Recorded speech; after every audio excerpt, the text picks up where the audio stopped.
Hi, Taylor. Thanks for being with us. So you cover internet culture and social media influencers. Take us back. How did this become such a booming industry, especially for child influencers? Yeah, I mean, the concept of social media influencers has been around for a while. I mean, you can think of someone like Kim Kardashian, for instance, as one of the first social media influencers. But what we think of today as kind of these social media stars, which are people that are really big on Instagram, YouTube, things like that, those platforms really didn't come on into themselves until the past maybe 5 to 7 years. 10 years ago, there were big YouTubers, they were social media influencers, but it was really platform specific. You didn't have the people that you have now that are big everywhere, and they kind of port these followings from YouTube to Instagram to TikTok to wherever. And obviously they're trying to monetize this, a lot of them are. How many followers do you need to start making money from your social media accounts? I mean, you can start making money pretty soon after you gain even just a few hundred followers. Whether you're going to make a lot of money is kind of up for question. I mean, they're called micro influencers, which are influencers that have as few as maybe 1,000 to 2,000 followers. They can still, make money speaking to their audience. And so a brand will notice them and say they represent our brand well, so we'll just throw some dollars their way to tag us? Is that how it works? Yeah. Oh, okay. Well, yeah, I mean, it depends, right? But a lot of brands are acting like talent scouts. So they'll find these micro-influencers, they'll see somebody that maybe has 2,000 to 5,000 followers that they feel like really has potential. And so they'll want to start and kind of get in on the ground floor, work with that person early. Often they start by just giving them discount codes or free merchandise. And then, if the partnership is successful, it'll continue to Right. And obviously there's so many people trying to do this, so many kids trying to do this. Yeah. So what makes an online influencer stand out? What makes a kid successful? You can kind of compare it to the sports world, right? Every kid loves to play basketball. Some of them might be really good, but you're only going to have one, LeBron James. Right. So to reach that top echelon is really hard. It requires a tremendous amount of work, and that's why you see so much burnout. So how do you reconcile then, since there is so much talent out there and there's so many kids trying to make it as social media influencers, what happens to those that don't make it? Do they finally just give up, or they keep?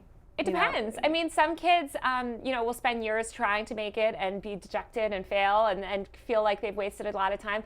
But a lot of kids learn a lot of really valuable skills in the process. So, maybe they themselves haven't become an influencer, but they're incredible at video editing or marketing or branding.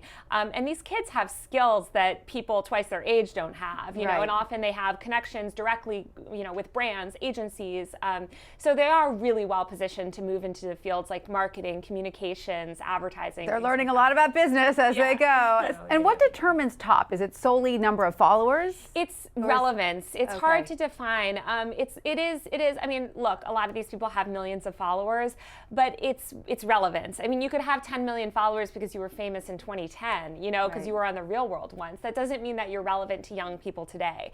So it's the people that are, landing the Nickelodeon shows, also have a song coming out, also have like armies of teen fans. Is it competitive? Do you sense this sort of competition in the air? Yeah, there is competition. It depends. Some of it can be mean-spirited. A lot of it is just very friendly. It's the entertainment industry, so there's always going to be, people competing for roles, people competing for stardom and stuff like that. And of course, there are different platforms, right? Like you said, there's YouTube, there's Instagram. How do the influencers change and vary their approach between platforms? Yeah, so after Vine died, which was a short form video app that went out of business a few years ago, people really realized that you need to diversify. There were a lot of people that had invested so much in Vine, and when the platform collapsed, they realized how dangerous it can be to be overly reliant on one platform. So a lot of modern influencers, especially the younger ones, will try to get big on whatever platform they can find. So if they blow up on Instagram, they're porting people over to YouTube and TikTok and whatever else. So it kind of depends on their skill set too. Are they a singer? Are they a dancer? Are they really good at Instagram stories? Right. Yeah. So tell us about TikTok. We're hearing more and more about this as a platform that's, I guess, competing with Instagram and YouTube. What is it, and is it on the rise? Yeah, so TikTok is a short form video app. It's kind of these 15 second to 1 minute long videos set to music or sound. It's owned by ByteDance, which is this massive Chinese tech conglomerate. It's actually one of the most valuable startups in the world right now. And that gives some people pause, right? Yeah, I mean, TikTok has also been promoting Chinese government propaganda. There's been kind of misinformation around a lot of the Hong Kong protests spreading on TikTok. So, you know, that is worrisome. Yeah. In the US, there hasn't been as much misinformation. You know, they haven't had the struggles that YouTube and Facebook have had yet, but the platform is only a year old. It launched last August, so it hasn't been around for that long. And do the young influencers now all have a TikTok presence as well? Is that part of it? Yeah, a lot of them do. And I would say TikTok, because it's so new, is really fertile ground. So a lot of people that want to become influencers that find that YouTube and Instagram are so saturated have flocked to TikTok and, you know, grown their following there first and then ported those people over to YouTube and Instagram. So it's a new gateway too, I would say, to fame. But another thing that seems to be catching on is Twins, our CBSN Originals looks specifically at twin influencers, and you write about them, writing, quote, "Nowhere do twins dominate more than on the contemporary internet." You also write, "Having a twin also lowers the barrier to entry to becoming a creator. For influencers to grow online, collaboration is key." So what's behind the rise of the twin? Yeah, so I mean, anywhere on the internet you go, you'll run into big viral twins today. The Dobertons are some of the most famous ones. There's a million others.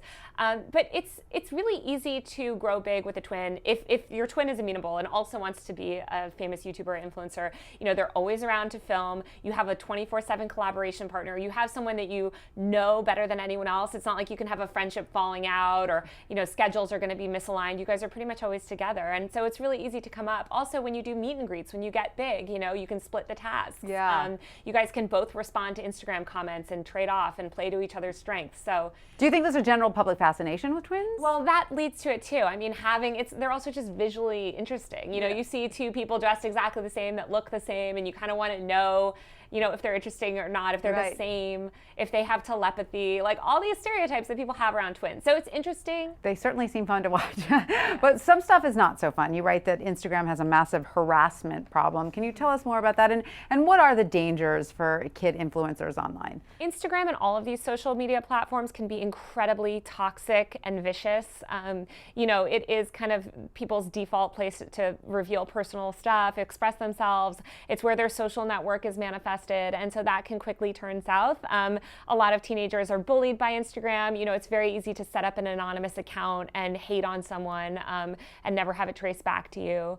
And also, you know, when you are getting famous, a lot of people will try and take you down, especially when you're in that mid-level. You know, a lot of famous YouTubers today talk about how they've had to leave high school. You know, they had to drop out of normal high school or normal middle school because they were bullied by their peers who were jealous. You know, you have all of the fame of a celebrity, but you have no protection. You know, it's not like you can hide your Google address. It's not like, you know, you don't really have that kind of resources around you to protect yourself. And parents are often ill-equipped too, because suddenly their kid can blow up overnight. You know, it's not that progressive fame that you get often more in Hollywood. I mean, yeah, you can be in a hit movie, but you're more prepared for that, you know, as opposed to if you suddenly go viral from a meme, it's like overnight, you know, you're in front of a million.